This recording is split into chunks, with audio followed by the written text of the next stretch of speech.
Ah, what is it? The bog of eternal stench! All right, AJ, good morning. I'll tell you what's not good. That capacitor that I was referring to yesterday, this guy,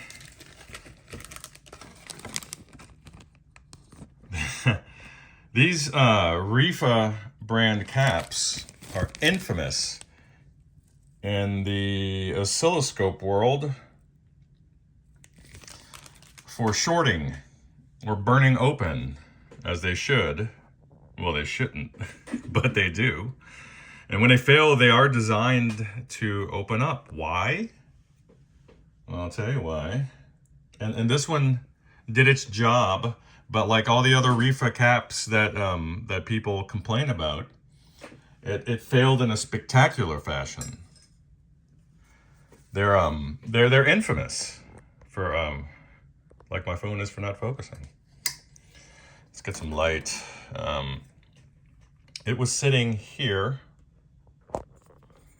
You can see this this little designated area with these two solder pads, 0.01 at 440 volts AC, sitting right there. Last night when I was taking some voltages, and as it turns out, your positive and negative 18 volt supply is working as designed. So that's great news, because let me tell you something, buddy. Removing these boards is nigh on impossible. The labor involved in removing this board would exceed the cost of this amp on a used market. Let me just put it to you that way. And that's not hyperbole. So this would be the case where a tech running jumpers and trying to do all the work on the top side would be advisable and not frowned upon. So having said that, there are some situations where that's just not possible. Like these big caps, for example, Rivera puts a very strong adhesive, it's almost like tar, under these caps to secure them to the board. And while that makes for a great travel companion, that makes for an incredibly difficult situation with respect to performing the actual work on the amp. So while these amps are fantastic with respect to tone, there are some instances where routine maintenance can exceed the cost of the amp. So just something to think about. Let me switch over real quick, and then I'll give you some more details. All right, so pay attention to the coloring of this particular cap.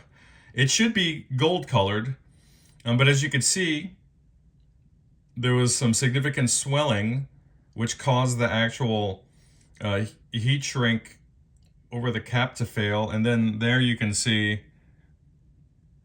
where the smoke was just emanating from. This thing, again, while I was doing some voltage checks, just flamed out suddenly and unexpectedly. I did notice the cap. I mean, you always look for these things, but I wasn't expecting that to happen. It literally looked like a volcano erupting. There was a 1 foot plume of smoke, pressurized smoke, ejecting from the cap. Acrid, just vile stench, the likes of which I've never experienced in a long time. I had to open up the window up here and then create a positive pressure situation in the room to evacuate the air. And then just horrid winged insects started descending upon the window. It was just something to see, but it was actually kind of funny. But here we are. This is something that I mentioned probably once or twice a year. Having all of these redundancies designed into an amp just creates more opportunities for failure.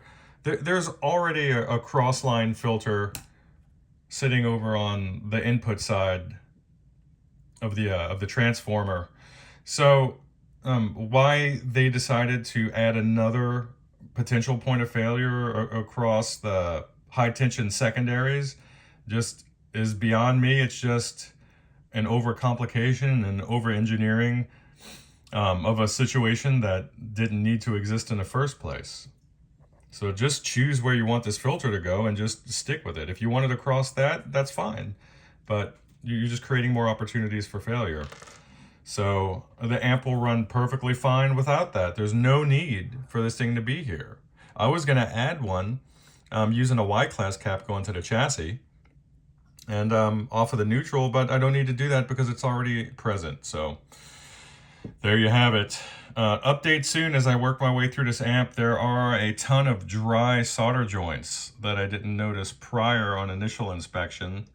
I'm gonna pop all of these off and deoxidize, clean. We're gonna go to town, and then I'll give you an update. Bye. AJ, good Lord, let me stabilize this thing. This is your this is your filament supply for your preamp. First 3 preamp tubes anyway. I need to reference the schematic. Let's verify that you do have positive and negative 18 volts on these rails here. There's your positive 17, that's nice. And your negative, awesome. That's functioning. And then, so is this guy here for your switching. You're in business there as well. Let's take a peek and make sure it's making its way over to V1, which is the beginning of the series string. Pin 4, there it is. There's your positive side. Don't expect to see the negative or the positive signs of life here without any tubes being in the sockets or with a failed tube being in a socket, because it's in series. Think of the old vintage Christmas tree lights. You know, one goes out, then they're all out after that point. So that's what we're looking at, buddy. So all the filaments are lit except for V1, still stone cold dead.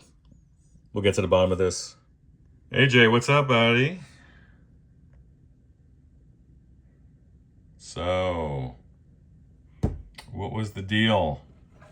Well, you had a couple things going on, but the main instigator for your lack of positive 18 volts for that filament supply rail was a leaky cap. Actually, shorting the ground only when a tube was present, which made it a little tricky to diagnose. So without any tubes installed, I was getting a solid 17.9 volts DC. But when the tube was trying to pull current, then all that stuff was going right to ground. She was leaky. So let's take a look here. We're set for DC and we're still zoomed in, so sorry about that. And then I'll explain the repair. So let's check this test point. Boom. There we go. We're in business. What did I do? Again, this was the main instigator. So I was not able to solder onto these pads here for whatever reason, even using flux and having thoroughly cleaned it. Not sure what's going on there. It's almost like it's aluminum. And then maybe on the back side, you'll have your actual copper. But I'm not gonna lift this board, I tell you what. So we have our node there going into the positive end on pin 4. And we're grounding at the same point as the cathode in the first stage, which has not made any difference in the noise floor. I've tried it on several spots, and this is a fine spot for a ground. So there you have it. What else can I tell you? Lots of dry joints here. You can see all the new shiny solder joints there on tubes 1 through 3 on these corresponding sockets there. And then I had to spend a lot of time retensioning the opposite sides of the tube sockets because there was poor connection. So the voltage wasn't even getting over on the pin 4 side on the actual tube itself until I retensioned that. So I'm going to go through and correct the rest of the solder joints, and there are many that need attention, especially on the power tube board. You could probably see. And now that we have a nice stable supply, after I install your new EL34s and bias them appropriately, we'll go ahead and do some stress testing on this pup. See what she sounds like. Wait for me! Oh, Ambrosius! It's all right, Ambrosius. You can come out now. Come on. Attaboy. My loyal steed. Steady. Forward. Steady, steady, boy. Come on, Ambrosius. Just close your eyes and go.